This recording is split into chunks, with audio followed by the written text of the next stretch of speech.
Hello, YouTube! Guess what was just revealed from Nintendo? The Nintendo Switch Lite. Like the DS, the Nintendo Switch got a Lite version. But this time, the only good part about the Nintendo Switch Lite is the directional buttons, and it's now a control pad. They've removed detachable Joy-Cons. They've removed the IR camera for the motion sensing. They moved HD rumble. And thirdly, it cannot connect to a TV, so no YouTuber will use it unless there is a company that will provide adapted mods for the console, so you can have a capture card put in it. But other than that, nobody will be getting it. And it releases the 20th of September this year. Out just in time for Pokemon Sword and Shield.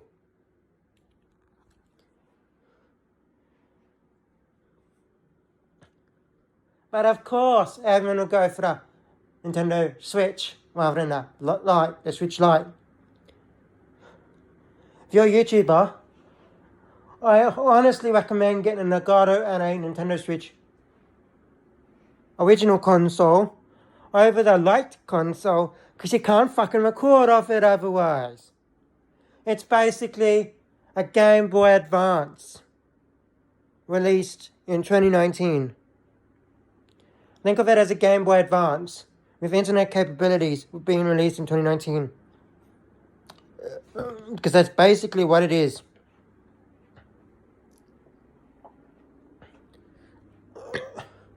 Think of it as the DS Lite's touchscreen. Yes, think of it as DS Lite's touchscreen. You heard me. There's nothing major on it. It's only a handheld console.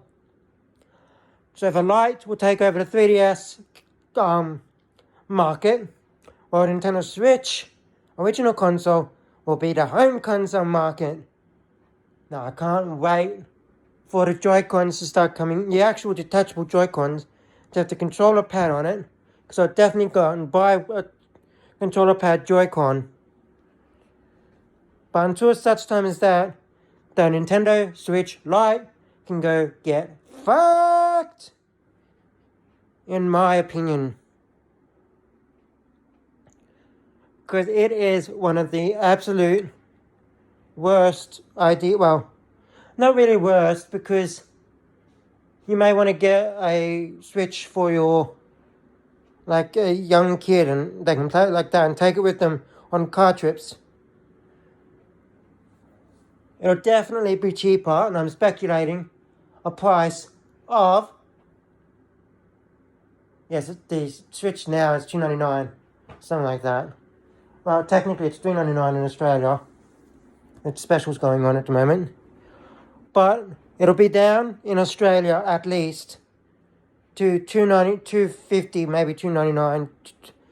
I say $250. Now overseas that'll translate to the similar costing of the 3DS, which will be down to like $175, maybe $150, depending upon where you are in the world. The US will probably be more like $150 or $175. But my God, they revealed it, and it is basically a goddamn Game Boy with internet accessibility. That is all it is, everyone. That is all it is. Don't let Nintendo market you up on that, because you're removing all the features that make the Nintendo Switch a Nintendo Switch.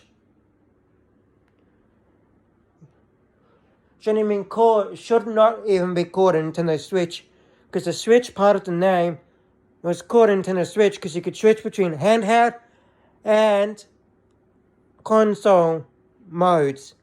In this, it's just handheld. So why not call it Nintendo Handheld? and or have it called Nintendo Handheld and have games specifically made for it. Sorry, then people have to go and get games for it. But have all the Nintendo Switch games work on it that are in handheld mode. And call it Nintendo Switch Handheld or something like that. Instead of Nintendo Switch Lite. Because the only thing different between the DS and a DS Lite was the fact that the DS Lite had a simple OS change on it. A very simple OS change, and it was thinner. A little bit thinner. Wasn't a big bezeled item. Or big fat item in your pocket. It's easier to carry around. The only change between the Game Boy Advance and the Game Boy SP, Game Boy Advance and the Game Boy Advance SP is the fact that it went smaller and added a backlight. The only thing between the Game Boy and the Game Boy Color was the fact that the Game Boy Color had, well, that was an improvement. But the only thing between the Game Boy and the Game Boy Pocket was the fact that there was a backlight in one of them, I believe, and one was a little bit smaller, so you could fit in your pocket. The only difference between the Game Boy Color and the Game Boy, So technically, you see my point. Do not buy into revisions of consoles, especially when there's a far superior option before it that does the exact same thing but offers HD rumble, motion sensing cameras, which aren't in many games anyway. HD rumble is in every single game, by the way, on the Switch, if you wanted to know. HD rumble, motion sensing camera, which is required for 1-2 Switch. Thank you very much. And everyone's favorite, Nintendo Labo. And thirdly, you can't dock it, so you can't record from the console for YouTube streaming and all that. So basically, what I'm saying is, if you're going to buy a Switch for a kid, for basically a kid on a road trip or something, then go get the cheaper Nintendo Switch Lite. If you're going to be a YouTuber or you want to have the full Nintendo Switch experience, get a Nintendo Switch original console. That way, you can experience everything the Nintendo Switch has to offer.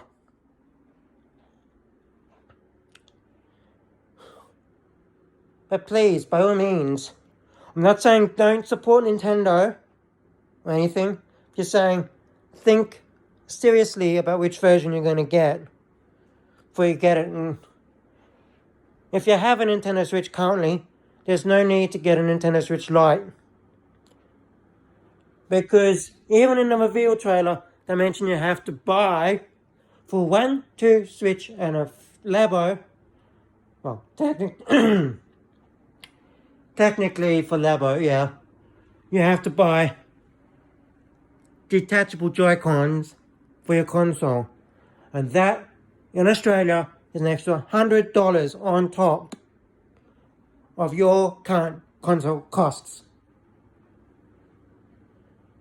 So is it worth spending the exact same price as a Nintendo Switch at the moment to have access to the Joy-Con controllers, to play 1-2 Switch and Labo?